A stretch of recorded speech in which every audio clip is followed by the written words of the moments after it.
শব্দেরা গল্প হয়ে ওঠে, গল্পেরা ছুঁয়ে যায় মন। আমি মৌমিতা, ঔপন্যাসিক গল্প কথাতে তোমাদের স্বাগত। আজ তোমাদের জন্য নিয়ে এসেছি শরৎচন্দ্র চট্টোপাধ্যায়ের লেখা বোঝা। কখনো কখনো আমরা এমন এক সম্পর্কে জড়িয়ে পড়ি যেটা শুরু হয় নিছক বিশ্বাস দিয়ে, অথচ শেষ হয় নিঃশব্দে কষ্ট বয়ে নিয়ে। জীবন অনেক সময় এমন কিছু প্রশ্ন ফেলে রেখে যায় যার কোনো উত্তর আমরা জানি না, শুধু অনুভব করতে পারি।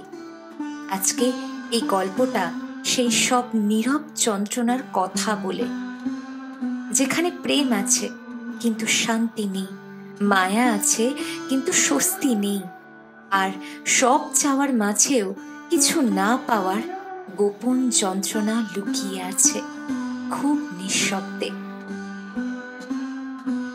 শোনো এক নতুন গল্পের কথা।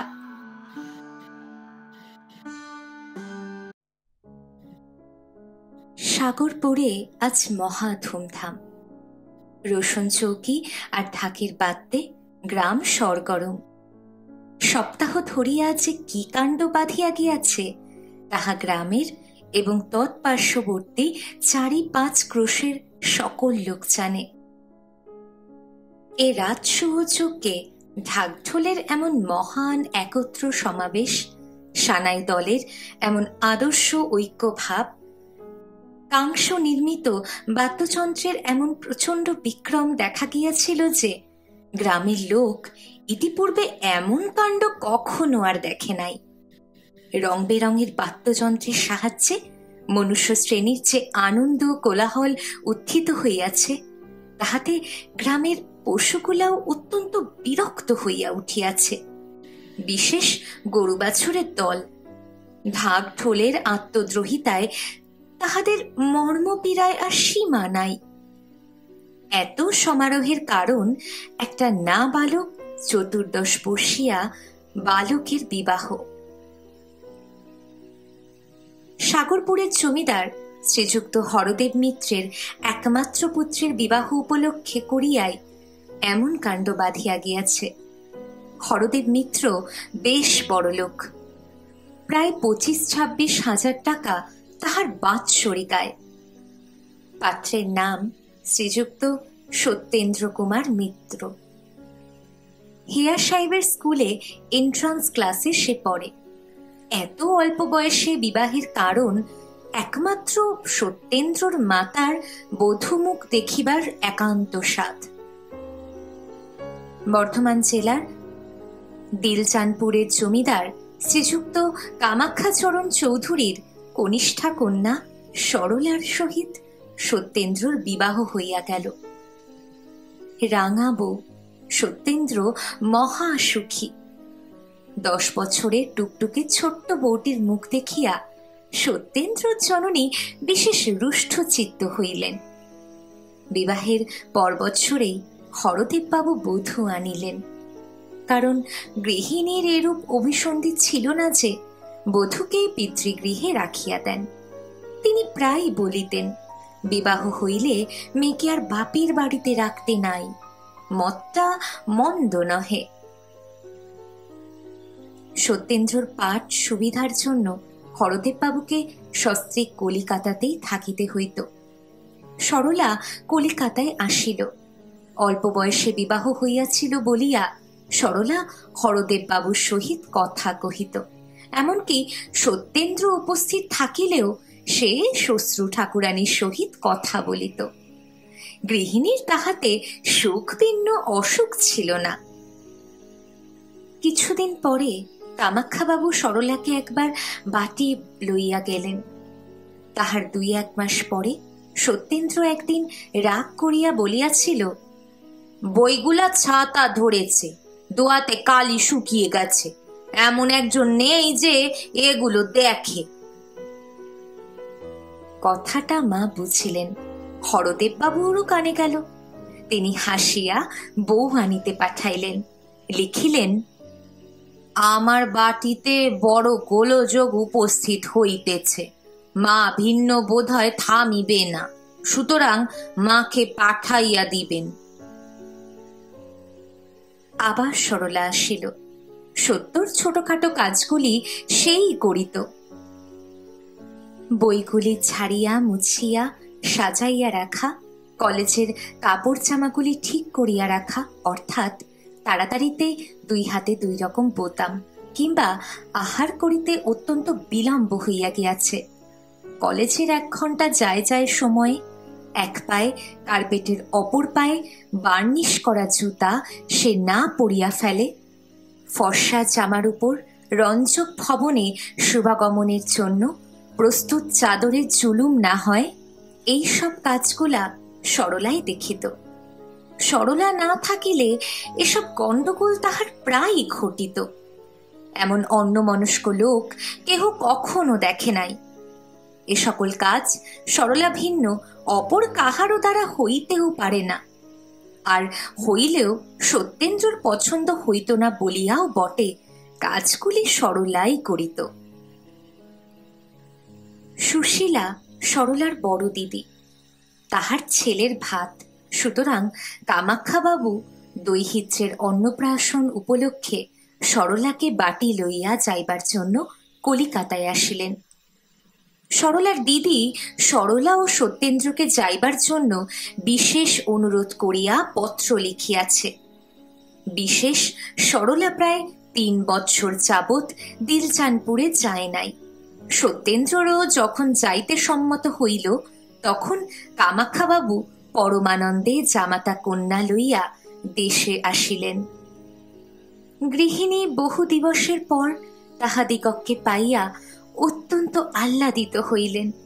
যাহার ছেলের ভাত সে আসিয়া 2 জনকে অনেক কথা শুনাইয়া দিল, অনেক রকমের আপ্যায়িত করিল।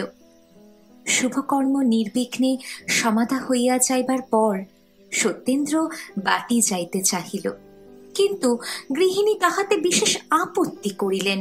বলিলেন, এতদিন পরে এসেছ, আরো কিছুদিন থাকতে হবে।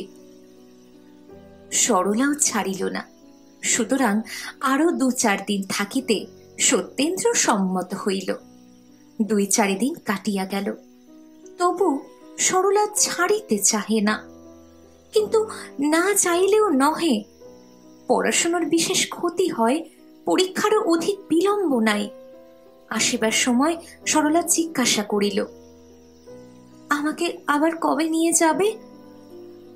সত্যেন্দ্র কহিল, যখন যাবে তখনই। তাহলে আমাকে 10-12 দিন পরেই এসে নিয়ে যেও। সত্যেন্দ্র অতিশয় আহ্লাদিত হইল, সে এতটা ভাবে নাই।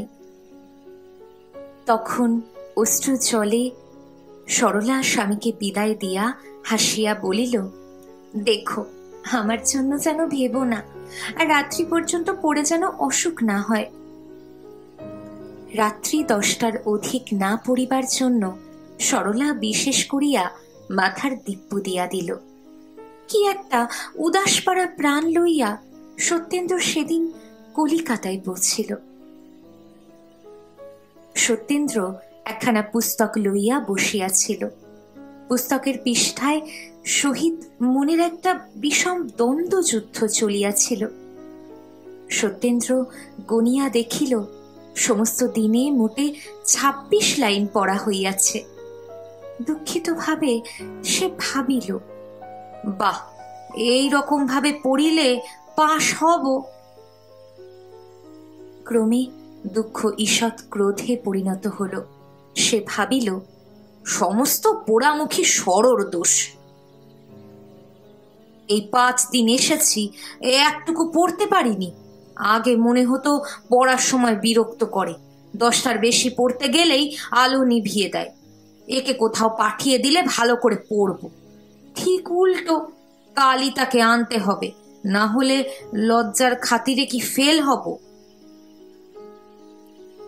যা হোক, সত্যেন্দ্র এইরূপ একটা মতলব আটিতেছিল। কি করিয়া আনাই, কেমন করিয়া বা বলি, লজ্জা করে। এত ভালোই বা বাসিলাম কেমন করিয়া? দুদিন। একটা ভৃত্য আসিয়া একখানা টেলিগ্রাম হাতে দিল। সত্যেন্দ্র অতিশয় বিস্মিত হইল। আর ভাবিবার সময় নাই। কোথাকার টেলিগ্রাম? কভার খুলিতেই সত্যের হৃৎকম্প হইল। ভিতরে যাহা লেখা ছিল তাহাতে মাথা একেবারে ঘুরিয়া গেল। সরলা পীড়িতা। সেই দিনই হরদেববাবু সত্যেন্দ্রকে লইয়া দিলজানপুরে যাত্রা করিলেন। বাটির সম্মুখেই কামাক্ষাবাবুর সহিত সাক্ষাৎ হইল। হরদেববাবু চিৎকার করিয়া জিজ্ঞাসা করিলেন, মা কেমন? কামাক্ষাবাবু কহিলেন, আসুন, ভিতরে চলুন। হরদেববাবু ভিতরে গিয়া দেখিলেন সরলা বিষচিকারোগে আক্রান্তা। একদিনে সরলাকে আর চেনা যায় না। চক্ষু বসিয়া গিয়াছে, পদ্মের মতো মুখখানিতে কালিমা পড়িয়াছে। বিজ্ঞ হরদেববাবু বুঝিলেন অবস্থা ভালো নহে। চক্ষু মুছিয়া ডাকিলেন, মা সরলা। সরলা চাহিয়া দেখিল, তখনও সরলার বেশ চৈতন্য আছে। কেমন আছো মা? সরলা হাসিয়া বলিল, ভালো আছি তো। দুইজনেই বুঝিল একটা আপোষে মিটমাট হইয়া গেল। সকলে চলিয়া যাইলে সত্যেন্দ্র আসিয়া কাছে বসিল। দারুণ আতঙ্কে কথা বাহির হইল না। তখন জোর করিয়া নীরস ভাঙা গলায় সত্যেন্দ্র ডাকিল, সর। শুষ্ক ভাঙা গলা, ক্ষতি কি? সেই চির পরিচিত স্বর, সেই আদরের ডাক, সর। এ কি ভুল হয়? সরলা চাহিল। সে হরদেববাবুকে দেখিয়া পূর্বেই সত্যেন্দ্রর আগমন অনেকটা অনুমান করিয়াছিল। সরলা স্বামীকে তামাশা করিতে বড় ভালোবাসিত। হাসিয়া বলিল, কি নিতে এসেছ? কথা বসিয়া গিয়াছে। এতক্ষণে কোনো মতে সত্যেন্দ্র চক্ষুর জল চাপা দিয়া রাখিয়াছিল। অবস্থা দেখিয়া সে বালির বাঁধ ভাঙিয়া গেল। সত্যেন্দ্র জানিত এ সময়ে কাঁদিতে নেই, কিন্তু পোড়া চোখের জলে কি সে বিবেচনা আছে? বেশ ধীরে ধীরে স্বচ্ছন্দে তাহারা একটির পর একটি করিয়া ফোটায় নামিতে আরম্ভ করিল। তাহারা যে সরলার অঙ্গে মিশিতেছে, এই অবকাশ তাহাদের কখনো হইয়াছে কি? কখনো হয় নাই। তোমার কিংবা সরলার খাতিরে তাহারা কি এ সুযোগ ছাড়িয়া দিবে? সরলা স্বামীকে কখনো কাঁদিতে দেখে নাই, সেও কাঁদিল। অনেকক্ষণ পরে চক্ষু মুছিয়া সে বলিল, ছি, কাঁদো কেন? পুরুষ মানুষের কি কাঁদতে আছে? এ কি বটে সরলা, বেশ বুঝিয়াছ। অন্তর্দাহে তাহারা শুকিয়া কাঠ হইয়া যাহুক, এক ফোঁটা জল যেন না পড়ে। অশ্রু স্ত্রীলোকের জন্য, পুরুষদের তাহাতে হাত দিবার অধিকার নাই। যন্ত্রণায় পুড়িয়া যাও, কাঁদিতে পাইবে না। কাঁদিলে স্ত্রীলোক হইয়া যাইবে। সরলা, এ ব্যবস্থা কি তোমার করিয়াছ? সরলা স্বামীর হাত আপনার হাতে টিপিয়া ধরিয়া কাঁদিয়া বলিল, পরজন্ম বিশ্বাস করো। সত্যেন্দ্র কাঁদিতে কাঁদিতে বলিল, করতাম কিনা জানি না, কিন্তু আজ হতে সম্পূর্ণ বিশ্বাস করব। সরলার মুখে ঈষৎ হাসির চিহ্ন প্রকাশ পাইল।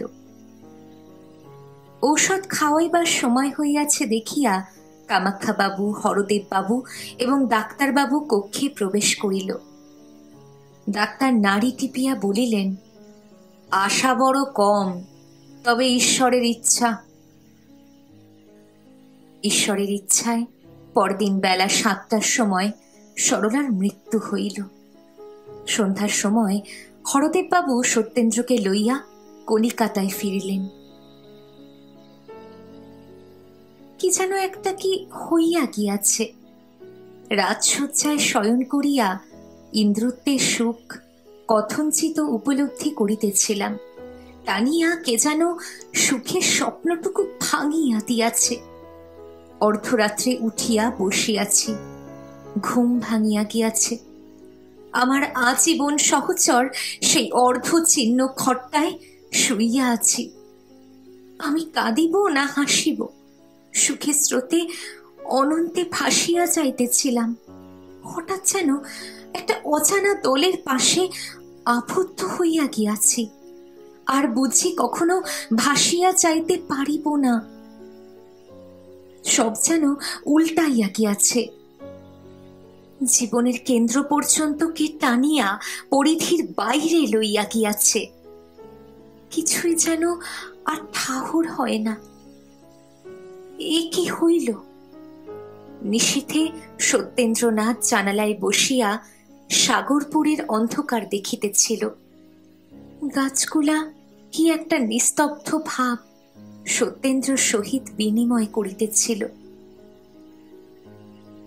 শো শো করিয়া নৈশ বাতাস বহিয়া গেল। কিছু বলিয়া গেল কি? বলিল বই কি, সেই এক কথা। সব জিনিসেই সেই এক কথা বলিয়া বেড়ায়। হইয়াছে কি? পাপিয়া আর চোখ গেলে বলে না, ঠিক যেন বলে মরে গেল। বউ কথা কাউ পাখিও আর আপনার বোল বলে না, সেও বলে বউ মরে গেছে।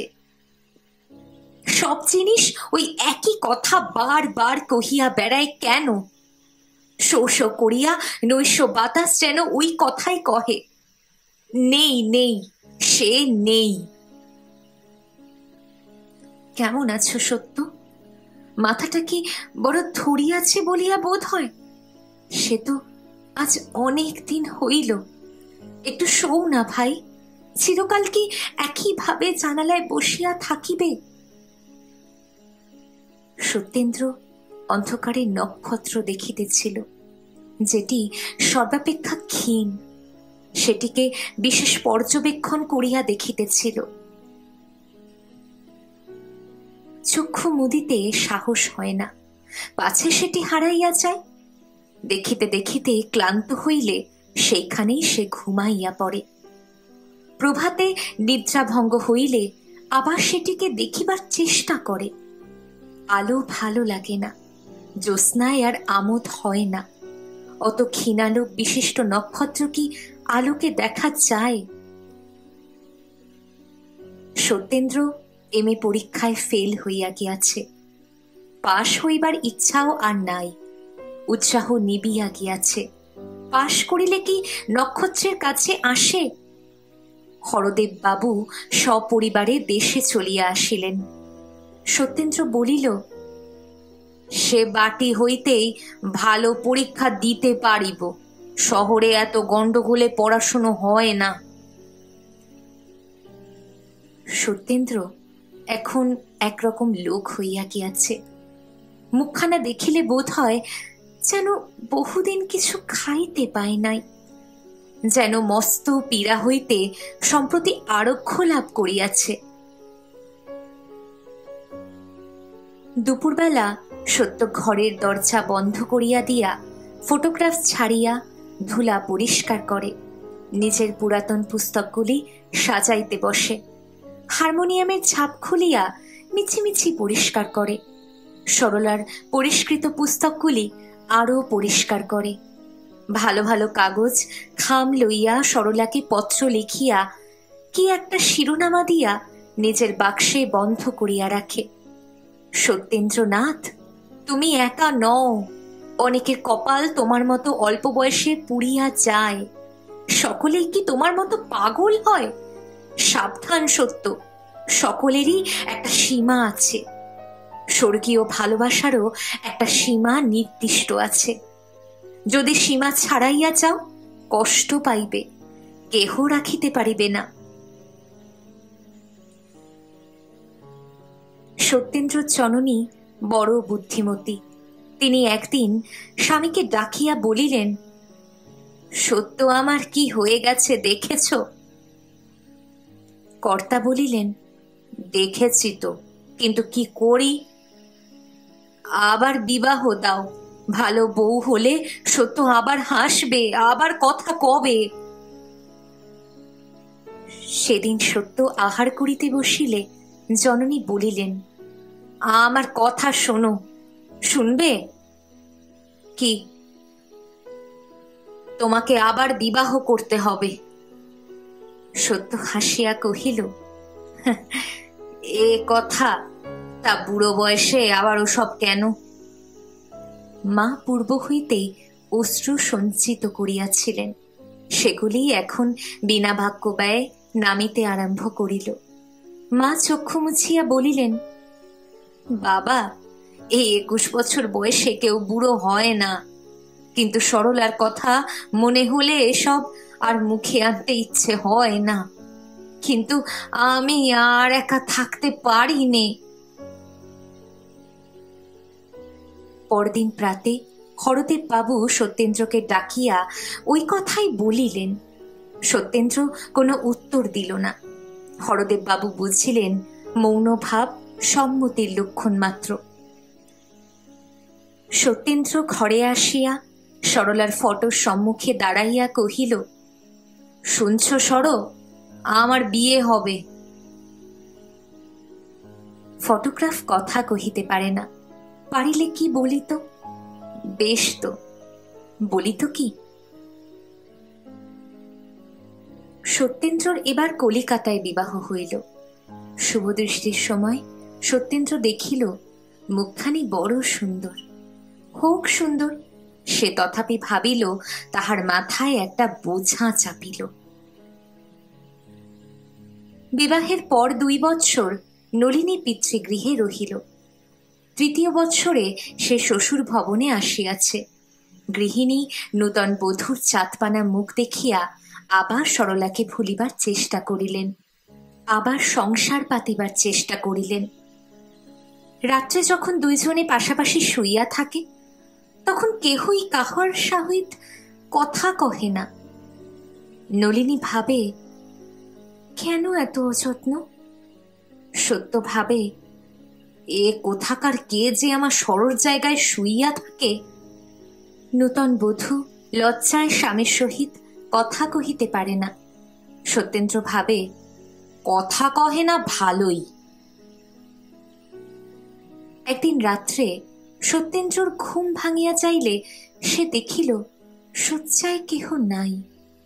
ভালো করিয়া চাহিয়া দেখিল কে একজন জানালায় বসিয়া আছে। জানালা খোলা, খোলা পথে জ্যোৎস্নালোক প্রবেশ করিয়াছে। সেই আলোকে সত্যেন্দ্র নলিনীর মুখের কি অদংশ দেখিতে পাহিল। ঘুমের ঘোরে জ্যোৎস্নার আলোকে মুখখানি বড় সুন্দর দেখাইল। কান পাতিয়া সে শুনিল নলিনী কাঁদিতেছে। সত্য ডাকিল, নলিনী। নলিনী চমকিয়া উঠিল। স্বামী আহ্বান করিয়াছেন। অন্য মেয়ে কি করিত জানি না, কিন্তু নলিনী ধীরে ধীরে আসিয়া নিকটে বসিল। সত্যেন্দ্র বলিল, কাঁদছ কেন, কাঁদছ কেন? অশ্রুবেগ দ্বিগুণ মাত্রায় বহিতে লাগিল। তাহার 16 বৎসর বয়সে স্বামীর এই আদরের কথা। অনেকক্ষণ চাপিয়া চাপিয়া কাঁদিয়া চোখ মুছিয়া ধীরে ধীরে সে বলিল, তুমি আমাকে দেখতে পারো না কেন? কি জানি কেন। সত্যরও বড় কান্না আসিতেছিল। তাহা রোধ করিয়া সে বলিল, দেখতে পারিনে তোমাকে, কে বলল? তবে যত্ন করতে পারিনে। নলিনী নিরুত্তরে সকল কথা শুনিতে লাগিল। সত্যেন্দ্র কিছুক্ষণ নীরব থাকিয়া বলিল, ভেবেছিলাম এ কথা কাউকেও বলিব না, কিন্তু না বলেও কোনো লাভ নেই। তোমাকে কিছু গোপন করব না, সকল কথা খুলে বললে বুঝতে। আমি এমন কেন? আমি এখনো সরলাকে আমার পূর্ব স্ত্রীকে ভুলতে পারিনি। ভুলবো এমন ভরসাও এ আশা মনে হয় না। নিজের ইচ্ছায় তোমাকে বিবাহ করিনি, নিজের ইচ্ছায় তোমাকে ভালোবাসতে পারবো না। গভীর নিশীথে দুজনে অনেকক্ষণ এইভাবেই বসিয়া রহিল। সত্যেন্দ্র বুঝিতে পারিল নলিনী কাঁদিতেছে। সে কাঁদিয়াছিল কি? একে একে সরলার কথা মনে পড়িতে লাগিল। ধীরে ধীরে সেই মুখখানি হৃদয়ে জাগিয়া উঠিল। সেই নিতে এসেছ মনে পড়িল। অনাহত অশ্রু সত্যের নয়ন রোধ করিল।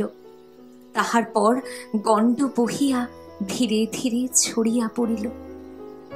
চক্ষু মুছিয়া সত্যেন্দ্র ধীরে ধীরে নলিনীর হাত দুইটি আপনার হাতে লইয়া বলিল, কেঁদো না নলিনী, আমার হাত কি? নিষেদিন অন্তরে আমি কি যাতনাই যে ভোগ করি তা কেউ জানে না। মনে বড় কষ্ট। এ কষ্ট যদি কখনো যায় তাহলে হয়তো তোমাকে ভালোবাসতে পারবো, হয়তো আবার তোমাকে যত্ন করতে পারবো। এই বিষাদপূর্ণ স্নেহমাখা কথার মূল্য কয়জন বুঝে? নলিনী বড় বুদ্ধিমতী। সে স্বামীর কষ্ট বুঝিল। স্বামী তাহাকে ভালোবাসে না এ কথা সে তাহার মুখে শুনিল, তথাপি তাহার অভিমান হইল না। বোকা মেয়ে, 16 বৎসরে যদি অভিমান করিবে না তো কবে করিবে? কিন্তু নলিনী ভাবিল, অভিমান আগে না স্বামী আগে? সেই দিন হইতে কি করিলে স্বামীর কষ্ট যায় ইহাই তাহার একমাত্র চিন্তার বিষয় হইল। কি করিলে স্বামী সতীনকে ভুলিতে পারে এ কথা সে একবারও ভাবিল না। ব্যথার যদি কেহ ব্যথী হয়, কষ্টতে যদি কেহ সহানুভূতি প্রকাশ করে, দুঃখের কথা যদি কেহ আগ্রহ করিয়া শ্রবণ করে, তাহা হইলে বোধ হয় তাহার ন্যায় বন্ধু এ জগতে আর নাই। ইহার পর সত্যেন্দ্র নলিনীকে প্রায় পূর্বের কথাই জানাইত। কত নিশা দুইজনেই সেই একই কথায় অবসান হইত। সত্যেন্দ্র যে কেবল বলিত তাহা নহে, নলিনী আগ্রহের সহিত স্বামীর পূর্ব ভালোবাসার কথা শুনিতে ভালোবাসিত। 2 বৎসর গত হইয়াছে। নলিনীর বয়স এখন 18 বৎসর। তাহার আর পূর্বের মতো কষ্ট নাই। স্বামী এখন তাহাকে অযত্ন করে না। স্বামীর ভালোবাসা জোর করিয়া সে লইয়াছে। যে জোর করিয়া কিছু লইতে জানে সে তাহা রাখিতেও জানে। তাহার এখন আর কোনো কষ্টই নাই। সত্যেন্দ্রনাথ এখন পাবনার ডেপুটি ম্যাজিস্ট্রেট। স্ত্রীর যত্নে, স্ত্রীর ঐকান্তিক ভালোবাসায় তাহার অনেক পরিবর্তন হইয়াছে। কাছারির কর্মে অবকাশে সে এখন নলিনীর সহিত গল্প করে, উপহাস করে, গান বাজনা করিয়া আমোদ পায়। এক কথায় সত্যেন্দ্র অনেকটা মানুষ হইয়াছে। মানুষ যেটা পায় না সেটাই তাহার অত্যন্ত প্রিয় সামগ্রী হইয়া দাঁড়ায়। মনুষ্য চরিত্রই এমনই। তুমি অশান্তিতে আছো, শান্তি খুঁজিয়া বেড়াও। আমি শান্তি ভোগ করিতেছি, তবুও কোথাও হইতে যেন অশান্তিকে টানিয়া বাহির করি।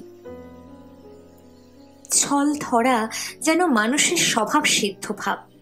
যে মাছটা পলাইয়া যায় সেইটাই কি ছাই বড় হয়? সত্যেন্দ্রনাথ মানুষ, মানুষের স্বভাব কোথায় যাইবে? এত ভালোবাসা, যত্ন, শান্তির মধ্যে তাহার হৃদয়ে মাঝে মাঝে বিদ্যুতের মতো অশান্তি জাগিয়া উঠে। নিমেষের মধ্যে মনের মাঝে বৈদ্যুতিক ক্রিয়ার মতো যে বিপ্লব বাঁধিয়া যায়, তাহা সামলাইয়া লইতে নলিনীর অনেক পরিশ্রমের প্রয়োজন হয়। মাঝে মাঝে তাহার মনে হয় বুঝি আর সে সামলাইতে পারিবে না। এতদিনের চেষ্টা, যত্ন, অধ্যাবসায় সমস্তই বুঝি বিফল হইয়া যাইবে। নলিনীর এতটুকু ত্রুটি দেখিলে সত্যেন্দ্র ভাবে, সরলা থাকিলে বোধ হয় এমনটি হইতো না। হইতো কিনা ভগবান জানে, হয়তো হইতো না, হয়তো ইহা অপেক্ষা চতুর্গুণ হইত। কিন্তু তাহাতে কি? সে মৎস্য যে পলাইয়া গিয়াছে, সত্যেন্দ্র এখনো সরলাকে ভুলিতে পারে নাই। কাছারি হইতে আসিয়া যদি নলিনীকে সে দেখিতে না পায়, অমনি মনে করে কিসে আর কিসে। নলিনী বড় বুদ্ধিমতী। সে সর্বদা স্বামীর নিকটে থাকে, কারণ সে জানিত এখনো তিনি সরলাকে ভুলেন নাই। একেবারে ভুলিয়া যান সে ইচ্ছাও নলিনীর কখনো মনে হয় না। তবে অনর্থক মনে করিয়া কষ্ট না পান, এই জন্যেই সে সর্বদা কাছে থাকিত, যত্ন করিত। নাই ভুলুন, কিন্তু তাহাকে তো অযত্ন করেন না, ইহাই নলিনীর ঢের।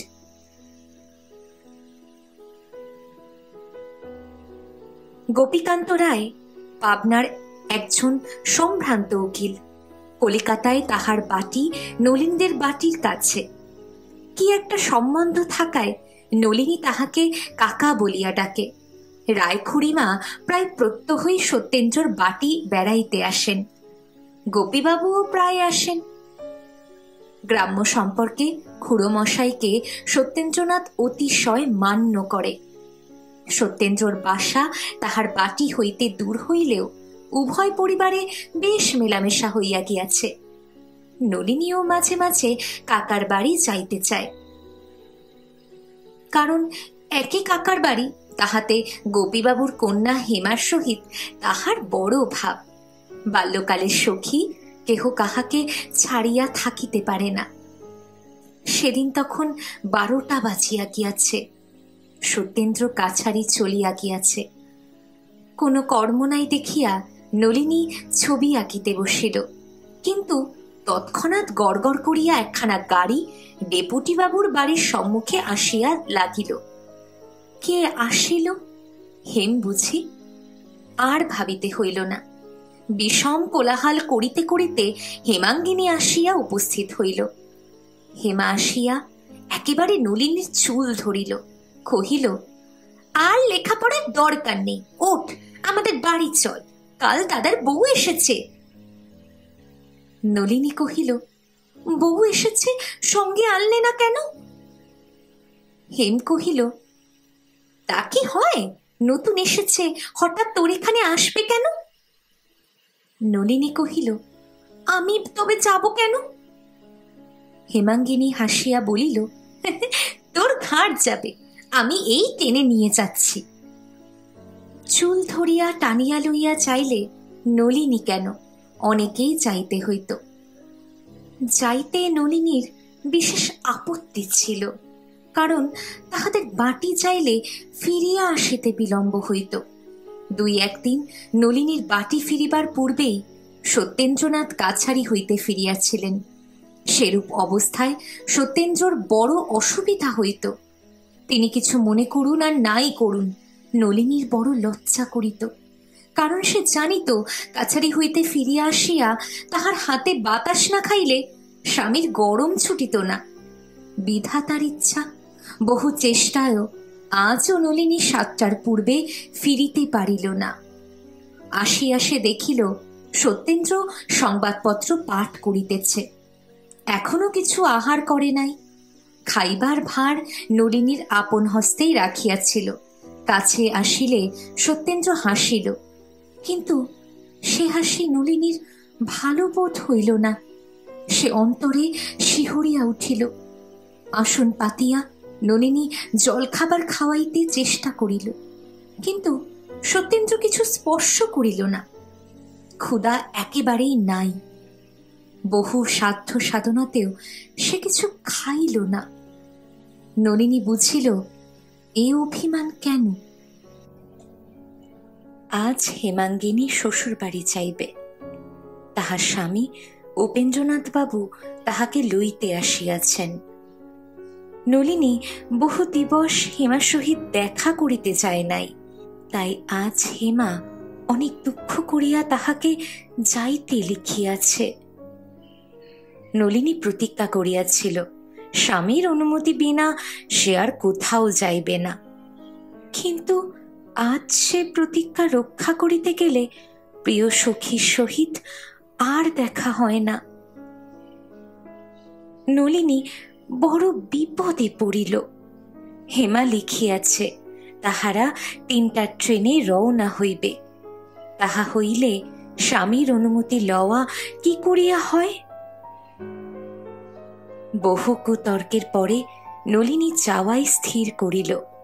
যাইবার সময় দাসীকে সে বলিয়া দিল যেন ঠিক 3টার সময় রায়দের বাড়িতে গাড়ি পাঠানো হয়। গাড়ি পাঠানো হইয়াছিল, কিন্তু হেমার 3টার ট্রেনে যাওয়া হইল না। সুতরাং সে নলিনীকে কিছুতেই ছাড়িয়া দিল না। অনেক জেদ করিয়াও সে হেমার হাত এড়াইতে পারিল না। হেমা আজ অনেক দিনের জন্য চলিয়া যাইতেছে। কতকাল আর দেখা হইবে না, সহজে কে ছাড়িয়া দেয়? বাটি ফিরিতে বিলম্ব হইলে স্বামী রাগ করিবেন, একথা বলিতে নলিনীর লজ্জা হইতেছিল। সহজে এ কথা কে বলিতে চাহে? এ হীনতা কে স্বীকার করে, বিশেষ এই বয়সে? অবশেষে সে কথাও সে বলিল, কিন্তু হেমা তাহা বিশ্বাস করিল না। সে হাসিয়া বলিল, বোকা বুঝিও না, রাগারাগির ব্যাপার আমি ঢের বুঝি। উপেনবাবুও অনেক রাগ করতে জানেন। কথাটা হেমা হাসিয়া উড়াইয়া দিল, কিন্তু নলিনীর মর্মে পীড়া পাইল। সকলের স্বামী কি এক ছাঁচে গড়া? সকলে কি উপেনবাবুর মতো? নলিনী যখন ফিরিয়া আসিল তখন রাত্রি 10টা বাজিয়া গিয়াছে। আসিয়া সে শুনিল বাবু বাহিরে শয়ন করিয়াছেন। মাতঙ্গিনী ওরফে মাতু নলিনীর বাপের বাড়ির ঝি।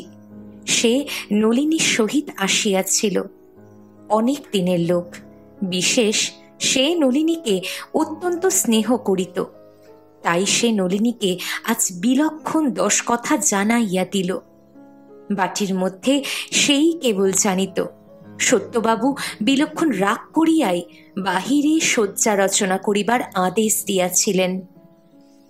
গভীর রাত্রে যখন শয্যায় শয়ন করিয়া চক্ষু মুদ্রিত করিয়া সত্যেন্দ্রনাথ পূর্বস্মৃতি জাগাইয়া তুলিবার চেষ্টা করিতেছিল, যখন সেই বহুদিন গত প্রফুল্ল কমল সদৃশ সরলার মুখের সহিত নলিনীর মুখের ঈষৎ সাদৃশ্য আছে কিনা বিবেচনা করিতেছিল, যখন সরলার ভালোবাসার নিকট নলিনীর ভালোবাসা সাগরের নিকট গোস্পদের জল ধারণা করিবার জন্য মনের মধ্যে বিষম ঝটিকার উৎপত্তি করিতেছিল, তখন ধীরে ধীরে দ্বার খুলিয়া নলিনী সে গৃহে প্রবেশ করিল। সত্যেন্দ্র চাহিয়া দেখিল নলিনী। নলিনী আসিয়া সত্যেন্দ্রর পদতলিয়া বসিল। সত্যেন্দ্র চক্ষু মুদ্রিত করিল। বহুক্ষণ এইভাবেই কাটিয়া গেল দেখিয়া সত্যেন্দ্রনাথ বিরক্ত হইল। পার্শ্ব পরিবর্তন করিয়া পুরুষভাবে স্পষ্ট স্বরে কহিল, তুমি এখানে কেন? নলিনী কাঁদিতেছিল, কথা কহিতে পারিল না। কান্না দেখিয়া ডেপুটি বাবু আর একটু ক্ষুব্ধভাবে বলিল, রাত হয়েছে, যাও ভিতরে গিয়ে শোওগে। নলিনী কাঁদিতেছিল। এবার চোখের জল মুছিয়া সে বলিল, তুমি শোবে চলো। সত্য ঘাড় নাড়িল, বলিল, আমার বড় ঘুম পেয়েছে, আর উঠতে পারবো না। কাঁদিলে সত্যেন্দ্র বিরক্ত হয়। নলিনী চোখের জল মুছিয়া স্বামীর কাছে আর সে কাঁদিবে না। ধীরে ধীরে পায়ের উপর হাত রাখিয়া নলিনী বলিল, এবার আমাকে ক্ষমা করো, এখানে তোমার বড় কষ্ট হবে, ভিতরে চলো। সত্যেন্দ্র আর ভিতরে যাইবে না প্রতিজ্ঞা করিয়াছে। সে বলিল, কষ্টের কথা এত রাত্রে আর ভেবে কাজ নাই, তুমি শোওগে, আমিও ঘুমাই। নলিনী সত্যেন্দ্রকে চিনিত। সমস্ত রাত্রি সে আপনার ঘরে বসিয়া কাঁদিয়া কাটাইল। বলি, ও হেমাঙ্গিনী, একবার দেখিয়া গেলে না? রাগারাগির ব্যাপার তুমি ভালো বোঝো, একবার মিটাইয়া দিবে নাকি? পরদিনও সত্যেন্দ্র বাটির ভিতর আসিল না, বা নলিনীর সহিত সাক্ষাৎ করিল না। নলিনীর একখানা পত্র মাতু সত্যেন্দ্রর হাতে দিয়াছিল। সে সেখানা না পড়িয়াই মাতঙ্গিনীর সম্মুখে ছিঁড়িয়া ফেলিয়া দিয়া বলিল, এসব আর এনো না। 4-5 দিন পরে একদিন নলিনীর বড় দাদা শ্রীযুক্ত নরেন্দ্রনাথ পাবনায় আসিয়া পৌঁছিল। হঠাৎ দাদাকে দেখিয়া নলিনী অতিশয় সন্তুষ্ট হইল, কিন্তু ততোধিক বিস্মিত হইল। দাদা যে? নরেন্দ্রবাবু নলিনীর সহিত সাক্ষাৎ করিয়া হাসিয়া বলিলেন, বাড়ি যাওয়ার জন্যে এত ব্যস্ত হয়েছিস কেন বোন? ব্যস্ত কথাটার অর্থ নলিনী তখনই বুঝিয়া ফেলিল। হাসিয়া সে বলিল, তোমাদের যে অনেকদিন দেখিনি। যেদিন স্বামীর চরণে প্রণিপাত করিয়া নলিনী দাদার সহিত গাড়িতে উঠিল, সে রাত্রে সত্যেন্দ্রনাথ একটুকুও ঘুমাইতে পারিল না। সমস্ত রাত্রি ধরিয়া সত্যেন্দ্র ভাবিতেছিল, এতটা না করিলেও চলিতে পারিত।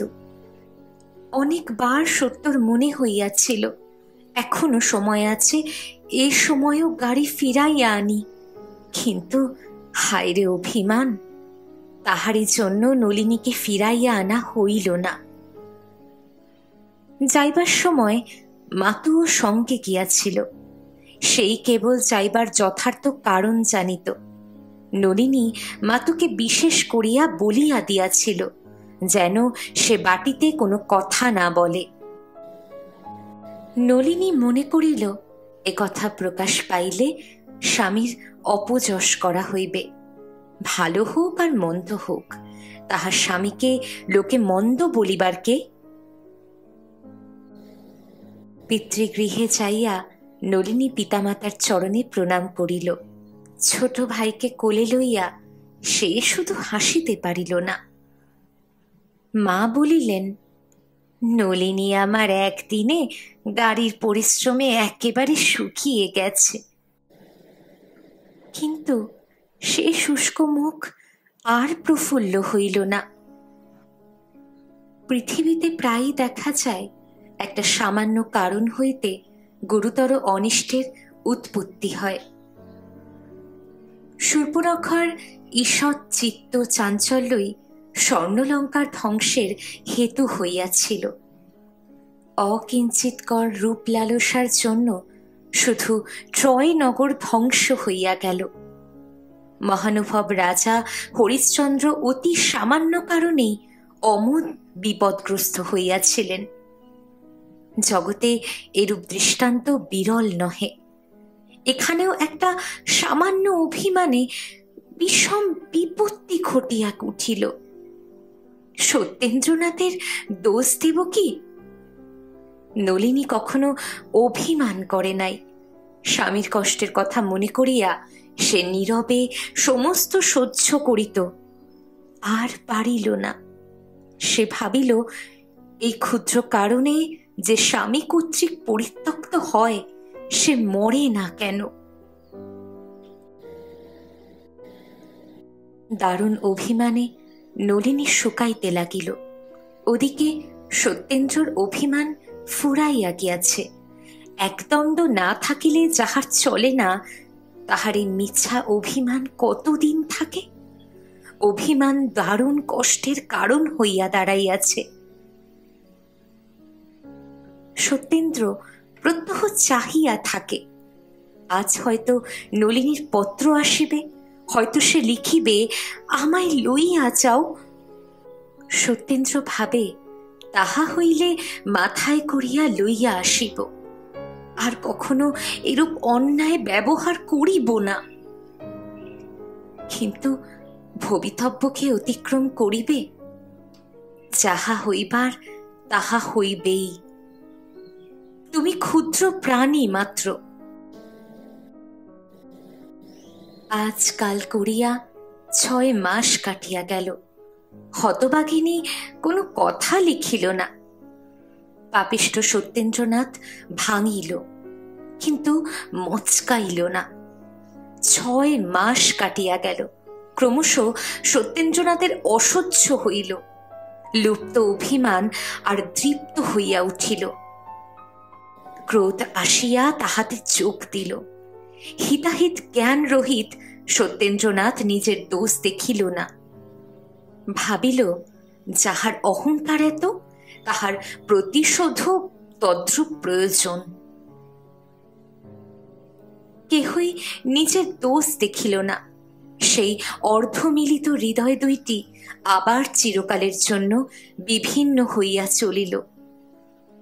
যৌবনের প্রারম্ভে সংকুচিতা লতাকে কে টানিয়া বাড়াইয়াছিল, কিন্তু আর সহে না, এবার ছিঁড়িবার উপক্রম হইল। সত্যেন্দ্রনাথ, তোমার দোষ দিই না, তাহারও দোষ দিই না। দুজনেই ভুল করিয়াছ, দোষ করো নাই। ভুল দেখাইতে পারিলে আত্মজ্ঞানী কাহার যে অধিক হইত, তাহা ভগবানই জানেন। আমরাও বুঝিতে পারিতাম না, তোমরাও পারিতে না। বুঝিতে পারি না, কি আকাঙ্ক্ষায় কি স্বাদ পূর্ণিত করিতে তোমরা কতটা করিলে। স্বাদ মিটে না, মিটাইবার ইচ্ছাও নাই। কি স্বাদ তাহাও হয়তো ভুল বুঝিতে পারি না। তথাপি কাতর হৃদয় একটি অতৃপ্ত আকাঙ্ক্ষায় সকল সময় হাহা করিয়া উঠে। কি যে হয়, কেন যে অদৃষ্ট গতি সেই লক্ষ্যহীন প্রান্তে পরিচালিত হয়, কিছুতেই তা নির্ণয় করা যায় না। যাহা ঘটিবার তাহা ঘটিবেই। ইচ্ছা হইলেও মনের সহিত দ্বন্দ্বযুদ্ধ করিয়াও তোমাকে অপরাধ হইতে অব্যাহতি দিব কি? অমন রূপে গুণে বউ পুত্রের পছন্দ হয় না, গৃহিণীর বড় দুঃখ। অমন চাঁদপানা বউ লইয়া ঘর করিতে পারিলে না ভাবিয়া গৃহিণী অত্যন্ত বিমর্ষ হইয়া আছেন। জননীর শত চেষ্টাতেও পুত্রের মত ফিরিল না। এখন আর উপায় কি? ছেলেরই যদি পছন্দ হইল না, তখন কিসের বউ? ছেলের আদরেতেই বউয়ের আদর, আর আমারই বা হাত কি? নিজে দেখিয়া শুনিয়া বিবাহ করিলে আমি কি আটকাইতে পারি? ইত্যাদি মৃদু বচন আওড়াইতে আওড়াইতে অভ্যাস অনুসারে গৃহিণী বরণডালা সাজাইতে বসিলেন। 2 বছর পূর্বে হরদেববাবুর মৃত্যু হইয়াছিল, সে কথা স্মরণ হইল। চোখে জল আসিল। আবার নলিনীর কথাও মনে পড়িল। জলবেগ আরো বর্ধিত হইল। কি জানি কেমন বউ আসিবে। কর্তা বাঁচিয়া থাকিলে বোধহয় পোড়াকপালের এই দুরবস্থা দেখিতে হইত না। সত্যেন্দ্র বিবাহ করিয়া আসিল। মা বউ বরণ করিয়া ঘরে তুলিলেন। আবার পোড়া চোখে জল আসিল। জল মুছিতে মুছিতে তিনি বলিলেন, চোখে কি একটা পড়েছে, কেবল জল আসছে। গিরিবালা বড় মুখ ফর্মে, বিশেষ নলিনীর সহিত তাহার বেহান পাতানো ছিল। সে বলিয়া ফেলিল, এই বয়সে 3 বার, আরো কতবার যে চোখে কি পড়বে কে জানে। কথাটা গৃহিণী শুনিলেন, সত্যরও কানে গেল। কাল সাধের ফুলশয্যা। কোথা হইতে একটা ভারী জমকালো রকম তত্ত্ব আসিয়াছে। বরকনের ঢাকাই শাড়ি, ধুতি, চাদর ইত্যাদি বড় সুন্দর রকমের। কনের বারাণসী চেলিখানার মতো সুন্দর চেলি গ্রামে ইতিপূর্বে কেহ দেখে নাই। সকলে জিজ্ঞাসা করিতেছে, কোথাকার তত্ত্ব? এক একবার ঠোক গিলিয়া বলিতেছেন, সত্তরকে একজন বন্ধু পাঠিয়েছে। গৃহিণী চোখের জল চাপিয়া, যথার্থ সংবাদ চাপিয়া, হাসি কান্না মিশ্রিত মুখে তত্ত্বের মিষ্টান্নাদি বন্টন করিলেন। সকলে যে যাহার ভাগ লইয়া চলিয়া গেল। যাইবার সময় রাজবালা বলিল, বেশ তত্ত্ব করেছে। নিত্যকালী বলিল, তার হবে না, বড়লোক তত্ত্ব পাঠালে এমনই পাঠায়। ক্রমশ এ কথা চাপা পড়িল। তখন যোগমায়া বলিল, আচ্ছা, আবার বিয়ে করলে কেন? জ্ঞানদা কহিল, কি জানি বোন, অমন রূপে গুণে বউ, কে জানে, ওসব বোঝা যায় না। রামমণি জাতিতে নাপিতের কন্যা, তবে অবস্থা ভালো, দেখিতেও মন্দ নহে। এই নাকটি সামান্য চাপা মাত্র। কোনো কোনো পরশ্রীকাতর লোক তাহার চক্ষের দোষ দিত, বলিত হাতির চোখের চেয়েও ছোট। যাক, এই নিন্দাবাদে আমাদের প্রয়োজন নাই। রামমণি একটু হাসিয়া বলিল, তোমাদের ঘটে যদি বুদ্ধি থাকতো তাহলে কি আর কথা বলো? ছুরি সদা সর্বদা যে ফিক ফিক করে হেসে কথা বলতো, তাতেই আমার সন্দেহ হয়েছিল।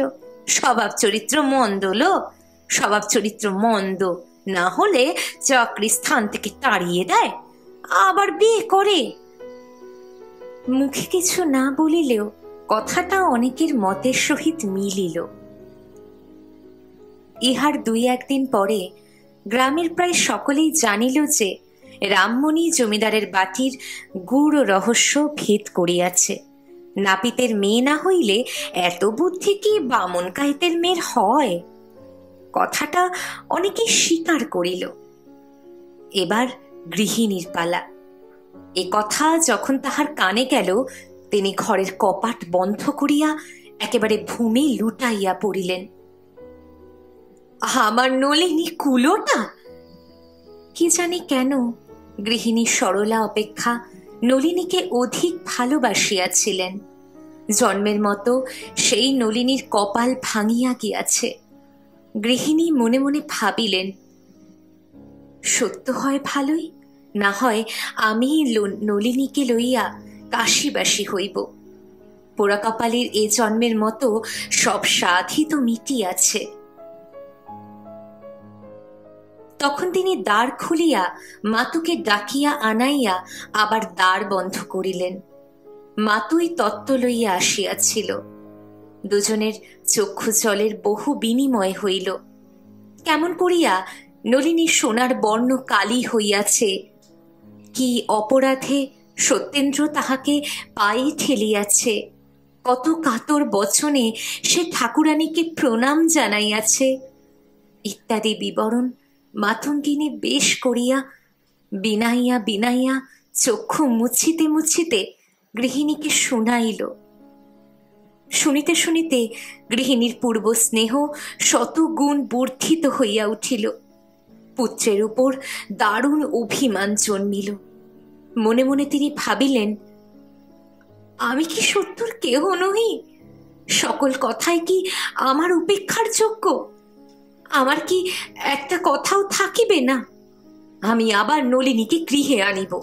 অমর লক্ষ্মীর কি এ দশা করিতে আছে? সেই দিনই সন্ধ্যার সময় জননী পুত্রকে ডাকিয়া বলিলেন, নলিনীকে নিয়ে এসো। পুত্র ঘাড় নাড়িয়া বলিল, না।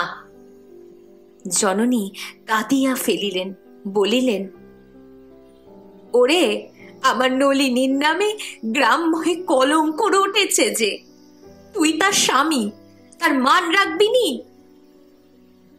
কিসের কলঙ্ক? অমন করে তাড়িয়ে দিয়ে আর একটা বিয়ে করলে আমি কার মুখ বন্ধ করব? মুখ বন্ধ করে কি হবে? তবু আনবি নি? না। জননী অতিশয় ক্রুদ্ধা হইলেন। কিরূপ ক্রুদ্ধা হইতে হইবে এবং তখন কি কথা বলিতে হইবে তাহা তিনি পূর্ব হইতেই স্থির করিয়া আসিয়াছিলেন। সুতরাং কিছুই ভাবিতে হইল না। বলিলেন, তবে কালই আমাকে কাশী পাঠিয়ে দাও, আমি এখানে এক দণ্ড আর থাকতে চাইনি। সত্য আর সে সত্য নাই। সরলার আদরের ধন, ক্রীড়ার দ্রব্য, শখের জিনিস, অন্যমনস্ক উচ্চামনা, সরল হৃদয়, প্রফুল্ল বদন স্বামী, নলিনীর বহু যত্নের, বহু ক্লেশের মনের মতো সত্যেন্দ্রনাথ আর নাই। সেও বুকে পাষাণ চাপাইয়াছে, লজ্জা, শরম, হিতাহিত জ্ঞান সকলই হারাইয়াছে। সে অনায়াসে বলিল, তোমার যেখানে ইচ্ছে হয় যাও, আমি আর কাউকেই আনতে পারবো না। সত্যের মুখে কথা শুনিবেন মা তাহা স্বপ্নেও ভাবেন নাই। কাঁদিতে কাঁদিতে চলিয়া গেলেন। যাইবার সময় একবার বলিলেন, বৌবা আমার কুলোটা নয়, তা বেশ জানো। গ্রামের লোকে যা ইচ্ছে হয় বলে, কিন্তু আমি কখনো তা বিশ্বাস করব না। পরদিন পিসিমা সত্যেন্দ্রকে ডাকিয়া বলিলেন, তোমার এক বন্ধু তোমাকে তত্ত্ব করেছে, দেখেছ কি? সত্য খাড় নাড়িল, বলিল, না। কে বন্ধু? জানি নে, বসো, কাপড়গুলো নিয়ে আসি। অল্পক্ষণ পরে পিসিমা একতারা কাপড় লইয়া আসিলেন। সত্য দেখিল বেশ মূল্যবান বস্ত্র। সে বিস্মিত হইল। কোন বন্ধু পাঠাইয়াছে? চেলিখানা বেশ করিয়া দেখিতে দেখিতে সে লক্ষ্য করিল এক কোণে কি একটা বাধা আছে। খুলিয়া দেখিল একখানা ক্ষুদ্র পত্র। হস্তাক্ষর দেখিয়া সত্যেন্দ্র মাথা ঝাঁত করিয়া উঠিল। লেখা আছে, ভগিনী, স্নেহের উপহার প্রত্যাখ্যান করিতে নাই। তোমার দিদি যাহা পাঠাইল গ্রহণ করিও। সে রাত্রির ফুলশয্যা সত্যেন্দ্রর কণ্টক শয্যা হইল। যুবার অভিমান কোন বালকে দেখিয়াছ কি? সত্যেন্দ্রর ন্যায় অভিমান করিয়া এতটা অনর্থপাত করিতে কোন বালককে দেখিয়াছ কি? ছেলেবেলায় পুস্তক লইয়া খেলা করিতাম বলিয়া পিতার নিকট শাস্তি ভোগ করিয়াছি। সত্যেন্দ্র, তুমি হৃদয় লইয়া খেলা করিয়াছ, শাস্তি পাইবে, ভয় কি? তোমরা যুবা, সমস্ত সংসারটাই তোমাদের সুখের নিকেতন। কিন্তু বলো দেখি, তোমাদের কাহারও কি এমন একটা সময় আসে নাই যখন প্রাণটা বাস্তবিকই ভার বোধ হইয়াছে? যখন জীবনের প্রত্যেক গ্রন্থিগুলি শ্লথ হইয়া ক্লান্তভাবে ঢলিয়া পড়িবার উপক্রম করিয়াছে? না হইয়া থাকে একবার সত্যেন্দ্রকে দেখো। ঘৃণা করিতে ইচ্ছে হয়, স্বচ্ছন্দে ঘৃণা করো। ঘৃণা করো, সহানুভূতি প্রকাশ করিও না। ঘৃণা করো, কিছু বলিবে না, দয়াও করিবে না, মরিয়া যাইবে। পাপী যদি মরিয়া যায়, প্রায়শ্চিত্ত ভোগ করিবে কে? সত্যেন্দ্র শ্রান্ত জীবনের প্রত্যেক দিন এক একটা দুঃসহ বোঝা লইয়া আসে। সমস্ত দিন ছটফট করিয়াও যেন সে বোঝা নামাইতে পারে না। সত্যেন্দ্রর মাঝে মাঝে বোধ হয় যেন তাহার অতীত জীবন সমস্ত বিস্তৃত হইয়া গিয়াছে। শুধু কিছুতেই ভুলিতে পারে না তাহার নলিনীর পাবনায় চরিত্রহীনা হইয়াছিল। তাই সে তাহার স্বামী কর্তৃক পরিত্যক্ত হইয়াছে। প্রায় 2 মাস গত হইল। সত্যেন্দ্রনাথ বিবাহ হইয়াছে। আজ একখানা পত্র ও একটি ছোট পার্সেল আসিয়া সত্যেন্দ্রর নিকট পৌঁছিল। পত্রটি নলিনীর দাদা নরেন্দ্রবাবুর। সেখানে এই: সত্যেন্দ্রবাবু, অতি অনিচ্ছা সত্ত্বেও যে আপনাকে পত্র লিখিতেছি, সে কেবল আমার প্রাণাধিক ভগিনী নলিনীর জন্য। মৃত্যুর পূর্বে সে অনেক করিয়া বলিয়া গিয়াছে যেন এই অঙ্গুরীয়টি আপনার নিকট পুনঃপ্রেরিত হয়। আপনার নামাঙ্কিত অঙ্গুরীয়টি পাঠাইলাম। ভগিনীর ইচ্ছা হইল এটি আপনার নূতন স্ত্রীকে পড়াইয়া দেন। ভরসা করি তাহার আশা পুরিবে। আর মৃত্যুর পূর্বে সে আপনাকে বিশেষ করিয়া অনুনয় করিয়া গিয়াছে যেন তাহার ছোট ভগিনীটি ক্লেশ না পায়। শ্রী নরেন্দ্রনাথ। নলিনীর যখন একটি পুত্র সন্তান হইয়া মরিয়া যায়, সত্যেন্দ্রনাথ এই অঙ্গুরীয়টি তাহার হস্তে পড়াইয়া দিয়াছিল। সে কথা মনে পড়িয়াছিল কি? সত্যেন্দ্রনাথ আর পাবনায় যান নাই। যে কারণেই হোক মাতা ঠাকুরানী আর কাশীবাসী হইতে পারিলেন না। নূতন বধূর নাম ছিল বিধু। বিধু বোধ হয় পূর্বজন্মে নলিনীর ভগিনী ছিল।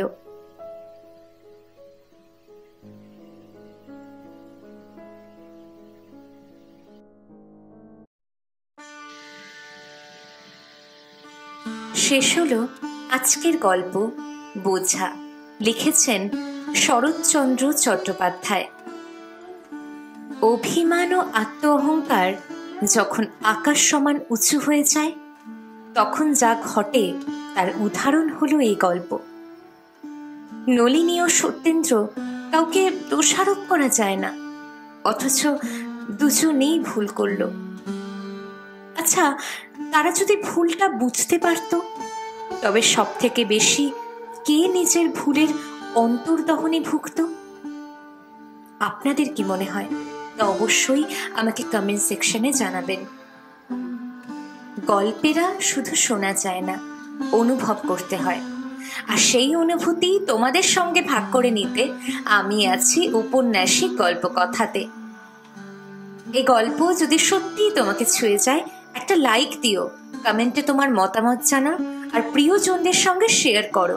সাবস্ক্রাইব করে বেল আইকন অন করো যেন পরের গল্পের প্রথম শ্রোতা তুমিই হও।